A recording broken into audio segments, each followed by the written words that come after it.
और तुरंत कहते हैं, हे आत्मदेव, तुम्हारे जीवन में एक पुत्र तो क्या 7 जीवन में भी पुत्र नहीं मिल सकता।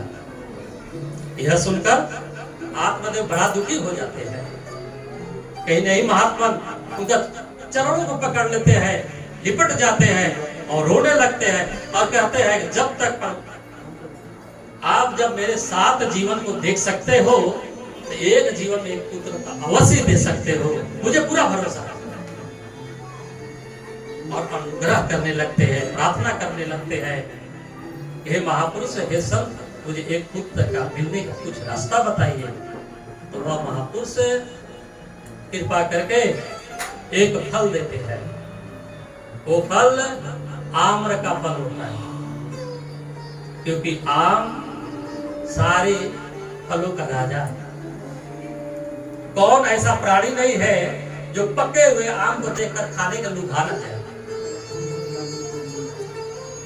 कितने लोगों के शुगर के प्रॉब्लम है, फिर भी जब आम का सीजन आता है तो एक टुकड़ा 2 टुकड़ा तक खा लेते हैं।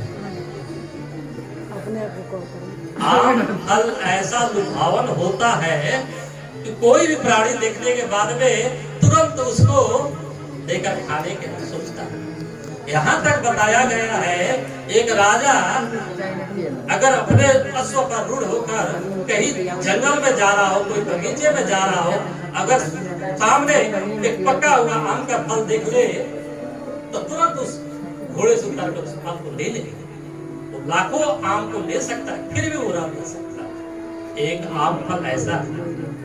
और वह महात्मा ने एक फल दिया, आम का फल, और बोला, हे आत्मदेव, इस फल को ले जाओ और अपने पत्नी को खिला दो। और जाते जाते एक वचन कहा, खिला तो देना, लेकिन उसके बाद में जब उसका गर्भ हो जाए तो तुरंत तुम तीर्थ धाम के लिए चला जाना, 1 साल के लिए। जब पता लगे तो तुम्हारा पुत्र का जन्म हो चुका है, उसको उपरांत ही फिर अपने घर में। तो इस प्रकार से उनके आदेश सुनने के बाद में आत्मदेव बड़ा ही प्रसन्नचित्त से निकलते हैं, उस आम और फल को अपने झोली में संभालते हैं और अपने गांव के लिए चले जाते हैं। जाने के बाद में अपने पत्नी को बुलाते हैं। पत्नी का नाम क्या है? धुंधली। धुंधली को बुलाते हैं, कहते हैं, प्रिय, ये एक महात्मा ने ये फल को दिया है, तुम इसको स्वीकार करो, इसे खाने के बाद में हमारे पुत्र रत्न का प्राप्ति होगा। लेकिन वो धुंधली पहले ही बता चुका हो, वो पुत्र देने के लिए नहीं चाहती थी। आगे पीछे करती है, 1 दिन 2 दिन पे रोज पूछते हैं, क्या हुआ, फल खाई या नहीं खाई? लेकिन कहती नहीं खाई। देखा कि पतिदेव रुष्ट हो जाएंगे, तो एक दिन वह बड़ा ही दुखी होकर बैठी थी और पतिदेव कहीं बाहर गए थे, तो उसी समय पड़ोसन एक आती है। एक पड़ोसन आती है, बोलती है, सखी तुम क्यों ऐसी दुखी हो, क्या हो गया? बोलती है, हे बहना, मैं जानती हूँ ये फल जो मेरे पति लाकर दिए हैं, इसको ग्रहण करने के बाद में मेरा बच्चा होगा, वो 7 महीने का होगा। जब मेरे गर्भ में 7 महीने का होगा, अचानक उस समय धरती हिल जाए, आग लग जाए, भागना पड़े, तो मैं कहाँ जाऊँ? इस डर से इस फल को मैं ग्रहण नहीं कर सकती। और इसके साथ साथ, हे बहन, मैं ये जानती हूँ कि जो माता गर्भ से हो जाती है, उसका चेहरा बिगड़ जाता है, उसका शरीर अलग सा हो जाता है। फिर मैं ऐसा अपना शरीर इतना सुडौल बनाया है, इतने बड़े बड़े व्यायाम किया है, इतना बढ़िया सा मैनेजमेंट किया है, इतना मेकअप लगा के इसको सुंदर बना के रखी हूँ, ये फल खाकर इसको मैं बिगाड़ना नहीं चाहिए। तो बोलती है, क्यों दुखी हो रही? उससे कही हो ना, इसका उपाय मैं देती हूँ, घबराओ ना, मैं उसका उपाय दूंगा। वो फल लेने के बाद तुझे खाना नहीं है, ले लो, और उसके पश्चात तुम ऐसा नाटक करना है, हम दोनों मिलकर लगेगा कि तुम्हारा बच्चा होगा। तो बोलती है, फिर प्रश्न करती है, धुंधली मैं पहले बोल दिया, धुंधली का मतलब होता है असमंजस, कंफ्यूजन। ये हर एक लोगों के माइंड में रहता है, कभी वह किसी बात को, तथ्य को वह स्पष्ट कर ही नहीं सकता। एक हास्य के रूप में बोल दो, कोई ना माने, मैंने अमोद प्रमोद के भाषा से बोल देता हूँ। जैसे माताएं को ये पता लगे कि हमें एक पार्टी में जाना है, तो 5 दिन पहले से वो असमंजस में पड़ जाती है, ये साड़ी कौन कि वो साड़ी कौन। फोन पे फोन करती है, तुम क्या रंग की साड़ी पहनी, आपने पहना क्या, उसने बेहतर पहनी। इस प्रकार से कंफ्यूजन हो जाता है। उसी प्रकार से वह बड़ा ही दुविधा में थी। फिर कहती है ठीक है, तो बच्चा अगर आए तो लोग कहेंगे, जब मेरा गर्भ धारण होता, लोग कहेंगे तुम्हारा गर्भ कहाँ दिखाई नहीं दे रहा है, फिक्र मत करो, उसका भी उपाय है मेरे पास।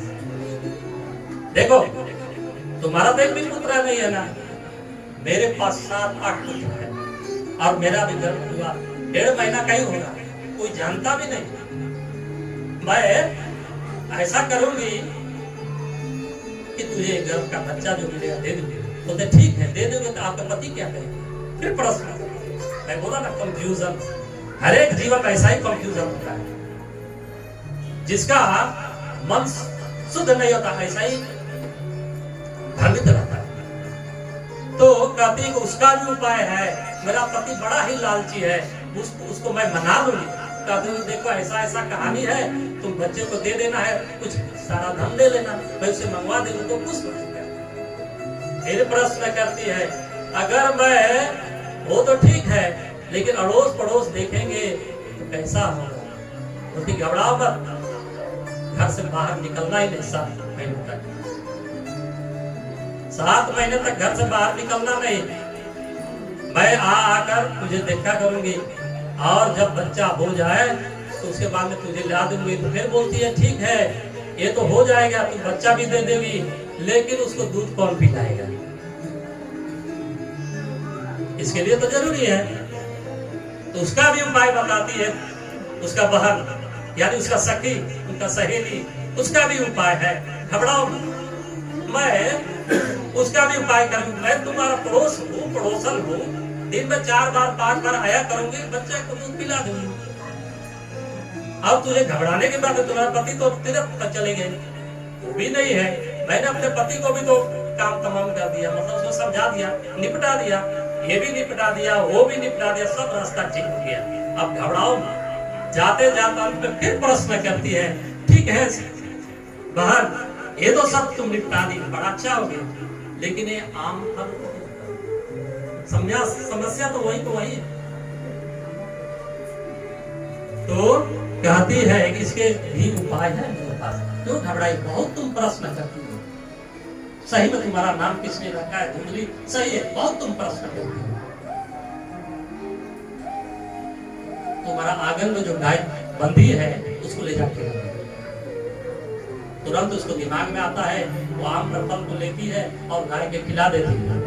इसके पश्चात वह अपने बच्चे को इनके यहाँ लाती है और आत्मदेव को खबर कर देती है। तो भक्तों, ये तो एक कहानी था, लेकिन इसका तात्पर्य क्या है, इसके बारे में हम गहन विचार करेंगे।